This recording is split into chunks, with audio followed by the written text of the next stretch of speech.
ज्या ज्या ठिकाणी पूर आला त्या ठिकाणी चिपळूणमधून मदत चाललेली आहे. यापूर्वी चिपळूणकरांनी घेतलंय, पण आज देण्याची वेळ आहे. काय सांगाल? असं आहे की जवळजवळ 75% महाराष्ट्र हा पूर्णपणे पाण्याखाली बुडालेला आहे. गेले अनेक वर्षामध्ये मराठवाड्याला पाण्याचं दुर्भिक्ष असतं, परंतु यावेळेला निसर्ग हा काय आहे, निसर्गाचा कोप म्हणजे नेमकं काय असतं, त्याची परिस्थिती आणि त्याचा अनुभव हा संपूर्ण महाराष्ट्र आणि देश घेतोय की संपूर्ण जवळजवळ मराठवाडा हा पाण्याखाली गेलेला आहे. लोकांची शेती भाती पिकं ही पूर्ण पाण्याखाली गेली, गुरं ढोरं वाहून गेली, अनेकांची घरं ही पूर्णपणे पाण्याखाली आणि चिखलामध्ये पूर्णपणे धुवून गेलेली आहे. आपण म्हणता तसं यापूर्वी चिपळूणकरांनी घेतलं, थोडासा हा शब्दप्रयोग बदलायला हवा.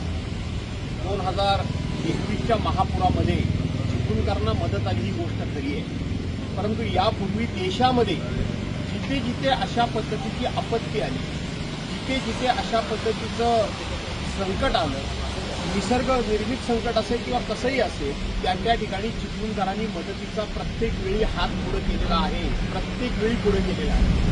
2021च्या पुरामध्ये मात्र जवळजवळ संपूर्ण महाराष्ट्रानं चिपळूणकरांना मदत केली, त्याचं आम्ही उत्तराही आहोतच.